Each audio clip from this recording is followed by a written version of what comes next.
একবারের জন্য বিশ্বাস করুন এই আলোচনাটাকে এই পথে নিয়ে যেতেই রাজি নই। তার কারণ হুমায়ুন কবির আমাদের জন্য নয়, এই দেশের ধর্মনিরপেক্ষতার জন্য, সার্বভৌমত্বের জন্য একটা ফাঁদ পেতেছেন, কারণ হয়ে পেতেছেন নিশ্চয়ই। কারণ এইসব লোক আমি বিশ্বাস করি না কখনো একা থাকে, এদের পিছনে অন্য শক্তির খেলা থাকে। কিন্তু অভ্র আমি কেন বলছি, আমি কেন চৌধুরী শব্দটা বললাম, সৌম্যবাবু আমার চৌধুরী বলে বক্তব্য না, আমি এটা আপনি সৌম্য আইচ রায় হলেও হয়তো হারতেন। তার কারণ এটা ঠিক সৌম্যবাবু, এটা ঠিক যে আপনি যেটা বলছেন সেটা হচ্ছে যে সাফারার মানে আপনি যদি ভোটের অঙ্কে বলেন, সংখ্যাতত্ত্ব বলছে কংগ্রেস শূন্য, সংখ্যা মানে এক আপাতত সাংসদ সংখ্যার বিচারে, বিধানসভায় শূন্য, বামপন্থীরা বিধানসভাতেও শূন্য, সাংসদ সংখ্যার বিচারে শূন্য।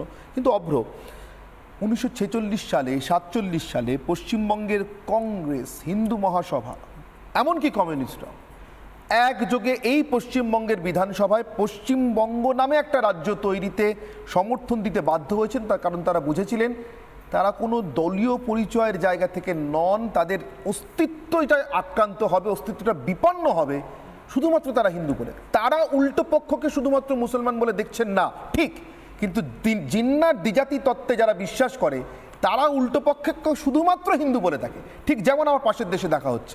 আমার এখানেই প্রশ্ন, কাজীর বাড়ির সামনে যিনি মিছিল নিয়ে গিয়েছিলেন সংকীর্তন করতে দিচ্ছেন না বলে, সেই চৈতন্যদেবের নদিয়াতে প্রতিমার সাইজ কি হবে, আমি বলতে মুখে আটকাচ্ছে, মানে প্রতিমার সাইজ এই শব্দটা আমরা বলি না, এটা আদালতে এভাবে সওয়াল হচ্ছে অভ্র, আমি দেখছি বাংলায় বসে।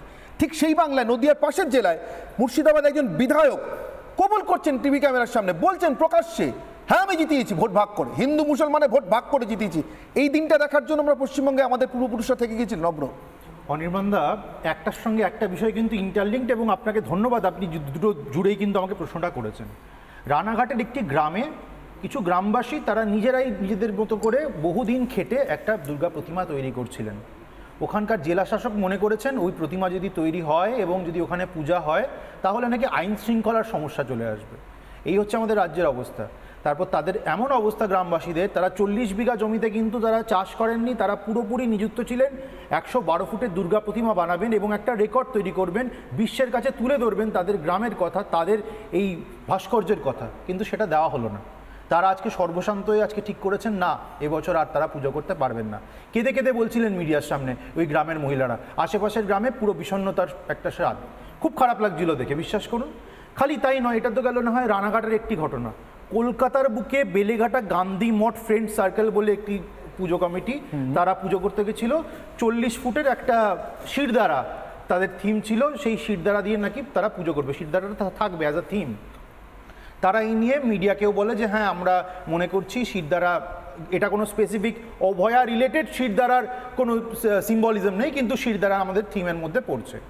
হঠাৎ করে কি হলো, কয়েকদিনের মধ্যে খবরটা সম্প্রসারণ হওয়ার পরে ওইখান থেকে শিরদাঁড়াটা তো সরে গেল, কিন্তু ওই পুজো কমিটির পুজোর জাস্ট গেটের বাইরে কুণাল ঘোষ আর ওখানকার লোকাল এমপির ছবি বড় বড় কাট আউট লেগে গেল। এটা হচ্ছে আমাদের রাজ্যের অবস্থা। এবার একটা কথা আমি বলি, যেহেতু কংগ্রেসের কথা এলো, দেখুন কংগ্রেস একটা সর্বভারতীয় দল, কংগ্রেস ইন্ডি জোটের সদস্য, কংগ্রেসের জোট সঙ্গী হচ্ছে তৃণমূল কংগ্রেস, এবং আপনি যেটা সঠিকভাবে উল্লেখ করেছেন যে একসময় কংগ্রেসের কিন্তু এরকম সদর্থক ভূমিকা ছিল, সেটা আমি অ্যাকনোলেজ করেই বলছি।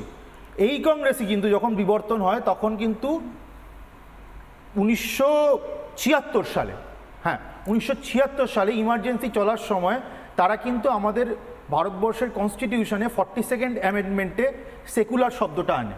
এবার আমার যেটুকু বিচার বুদ্ধি বা বোধ বুদ্ধি রয়েছে, আমি বুঝি সেকুলার বলতে একটা রাষ্ট্র যদি সেকুলার হয়, হাসবেন না দাদা বলে দিচ্ছি, একটা রাষ্ট্র যদি সেকুলার হয় সবকটা রিলিজিয়ানকে কিন্তু ইকুয়াল জায়গা দেওয়া হবে, তাই তো? আমি যদি ভুল না করি। এবার সেখান থেকে দাঁড়িয়ে দেখুন, আমি পড়ছিলাম একটু, রাষ্ট্রের নিজস্ব কোনো ধর্ম থাকবে না, কোনো ধর্ম থাকবে না, এবং যে কোনো ধর্ম যে খুশি পালন করুক সে ইকুয়াল, সে অপরচুনিটিটা পাবে। এবার সেই রাষ্ট্রের আইনসভাতে, রাষ্ট্রের আইনসভাতে যিনি নির্বাচিত হবেন তিনি ধর্মের নামে ভোট ভাগ করে নির্বাচিত হবেন। হুমায়ুন কবির তো তাই বলছেন। আমি আসছি ওখানে, রাষ্ট্রের ধর্ম নেই, রাষ্ট্রের আইনসভায় যিনি যাচ্ছেন তিনি ধর্ম ভাগ করে জিতে যাচ্ছেন। হ্যাঁ, এবার ব্যাপারটা হচ্ছে, আমি রোনাল্ড ইন্ডিয়ানের একটা বই পড়ছিলাম, নামটা হচ্ছে ইমাজিনিং ইন্ডিয়া। এবার ওখানে খুব ইন্টারেস্টিং একটা জিনিস রোনাল্ড ইন্ডিয়ান লিখেছেন যে আমাদের দেশে এই যে সেকুলার ব্যাপারটা না খুব ইনকনসিস্টেন্টলি ব্যবহার করা হয়। এই যে আপনি যে প্রশ্নটা করলেন, এখানে কিন্তু চলে আসছে, তার মানে সেকুলারিজমের ফ্যাব্রিকটা এখানে মানা হচ্ছে না। এবার যে মানছে না, যেই দলের প্রতিনিধি মানছেন না, সেই দলের প্রতিনিধি কিন্তু তৃণমূল কংগ্রেস করেন, যার বাইট আপনারা দেখালেন, এই হুমায়ুন কবির, হুমকি দেওয়ার জন্য বিখ্যাত হয়ে গেছেন। এবার এই দলটার সঙ্গে অঙ্গাঙ্গিকভাবে জড়িত আবার কংগ্রেস এই মুহূর্তে দাঁড়িয়ে, সেখানে চলে আসছে তাদের প্র্যাগম্যাটিজম। এবার এই যে একটা ডাইকোটমির মধ্যে ফেসে গেছে কংগ্রেস, সেই উত্তর কংগ্রেসকে দিতে হবে। তারা যদি সত্যি সেকুলার হয়ে থাকে বা সেকুলারিজমে বিশ্বাস করে, তাহলে তো তাদের এই জিনিসটার বিরোধিতা করা উচিত, খালি নয় আরো এক স্টেপ এগিয়ে কিন্তু তাদের সঙ্গে একদম সম্পর্ক ছিন্ন করা উচিত। আসলে তারা সম্পর্ক ছিন্ন করতে পারবে না। আমি তারও একটা একদম যুক্তিসঙ্গত এক্সাম্পল দিয়ে দিচ্ছি, সংক্ষেপে প্লিজ। একদম সংক্ষেপে দিচ্ছি। আমি সৌম্যদার কাছে প্রশ্ন করছি যে সৌম্যদা, আপনার নিশ্চয়ই মনে আছে 2023 সালের সেপ্টেম্বরের শুরুতে ডিএমকের একজন নেতা, তামিলনাড়ুর মিনিস্টার উনি, উদয়নিধি স্টালিন, উনি একটা খুব সুন্দর কমেন্ট করেছিলেন সনাতন ধর্ম নিয়ে। দাদা আপনার নিশ্চয়ই মনে আছে, উনি কমেন্ট করেছিলেন সনাতন ধর্মকে ইরাডিকেট করে দেওয়া উচিত, কারণ সেটা রিগ্রেসিভ, এবং কম্পেয়ার করেছিলেন সনাতন ধর্মকে ম্যালেরিয়ার সঙ্গে। এবার তাহলে সৌম্যদার জোটসঙ্গী নেতার কথা অনুযায়ী আমি এখানে মশা বসে আছি, আমি তো মানুষ নই। অনির্বাণ যদি প্র্যাকটিসিং হিন্দু হন তাহলে আপনি মশা, আপনি মানুষ নন, এবং আপনিও যদি হিন্দু হন তাহলে আপনি মশা, মানুষ নন। এবার এই যে দ্বিচারিতা আপনারা শুরু করেছেন, তার ফলে সাধারণ মানুষেরও তো ক্ষতি হচ্ছে, এবং এই খালি দোষ আমি আপনাদেরকে দিচ্ছি না। আপনারা ইন্ডির সদস্য যারা আছেন, প্র্যাগম্যাটিক পলিটিক্সের জন্য এই দেশের সোশ্যাল ফাইবারটাকে পুরোপুরি নষ্ট করে দিচ্ছেন। বেশ, আপনি দেশভাগের চোখ রাঙানির কথা বলেন। অনেক অনেক লম্বা বলে ফেলেছে। আসলে ব্যাপারটা হচ্ছে কি, ওই মানে সিলেক্টিভ প্রতিবাদ করতে গিয়ে কখনো কখনো খেই হারিয়ে ফেলে আর কি। তো সেই খেই হারিয়ে ফেলার এই হচ্ছে নিদর্শন আর কি। আসলে ইউসুফ পাঠানকে যখন ইম্পোর্ট করে আনতে হয়, তখন ইউসুফ পাঠান আবার দেখা যায় যে নরেন্দ্র মোদী বা অমিত শাহর প্রচার টোচারে থাকে।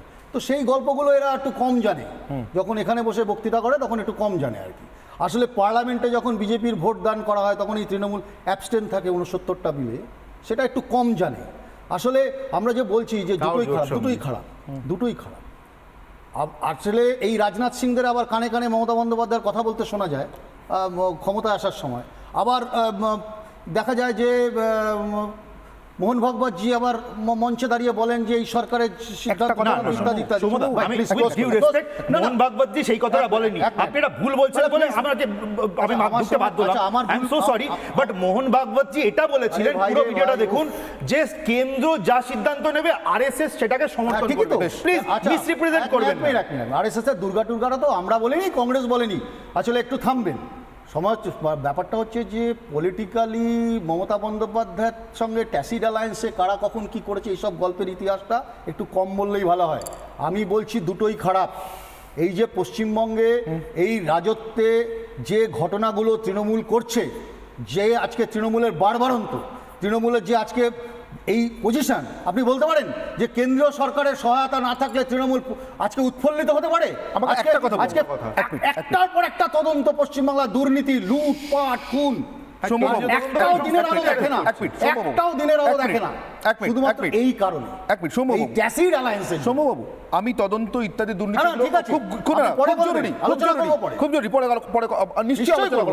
কিন্তু আমি বলছি, আমি আজকের কথা আবার ফিরে আসি। আমি নির্দিষ্ট 3টি নাম করছি সৌম্যবাবু, ইচ্ছে করেই করছি, কারণ আপনাদের কংগ্রেস কর্মীদের কাছে, কংগ্রেস নেতাদের কাছে 3টি নাম এবং ভারতের ইতিহাসের জন্য খুব জরুরি, বাঙালির ইতিহাসের জন্য।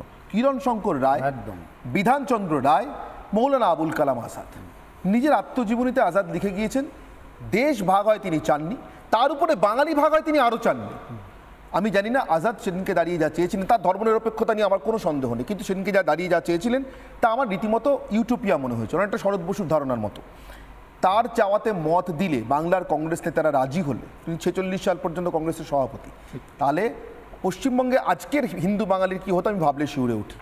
ভাবেননি বিধানশঙ্কর রায়, কিরণ শঙ্কর রায়, মাফ করবেন, বিধান রায়, কিরণ শঙ্কর রায়। আমার এখানেই প্রশ্ন, বিধানচন্দ্র রায়, কিরণ শঙ্কর রায়রা যা করতে পেরেছিলেন, দল মত ভুলে বুঝতে পেরেছিলেন শ্যামাপ্রসাদ মুখোপাধ্যায়ের সঙ্গে হাত মেলানো দরকার, যত ক্ষুদ্রই হোক। ওই বিধানসভাতে কমিউনিস্ট দলের নেতা জ্যোতি বসুকে ডেকে আনা দরকার, এবং ডেকে এনে একটাই প্রস্তাব পাশ করানো দরকার, আমরা পাকিস্তানে যাব না। যদি সেদিনকে এই প্রয়োজনটা সবাই একসঙ্গে আপনারা মত দিতে পেরে থাকেন, আপনাদের পূর্বপুরুষরা পেরে থাকেন, রাজনৈতিক জায়গা থেকে বলছি, পূর্বজরা পেরে থাকেন, আপনারা আজকে কেন ভুলে যান না মমতা? একদম দেখুন, এই মুহূর্তে সব থেকে বেশি বিপন্ন পশ্চিমবঙ্গের হিন্দু বাঙালি। ভারতের আর কোনো প্রান্তের কোনো জাতি বোধহয় হিন্দু বাঙালির এই সংকট বুঝবে না। আমি বুঝবে না।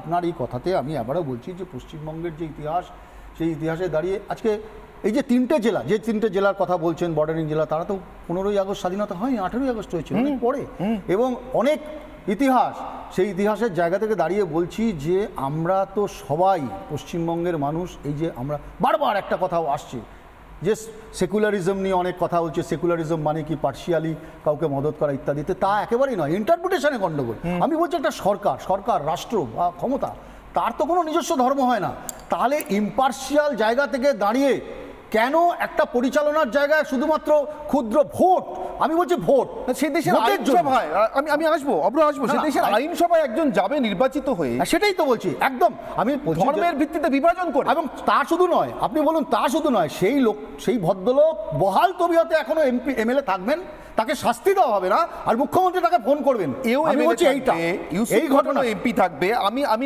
ইউসুফ পাঠানের তো একটা জবাব দেবে। এক্স্যাক্টলি, আমি অনির্বাণ চৌধুরীর কাছে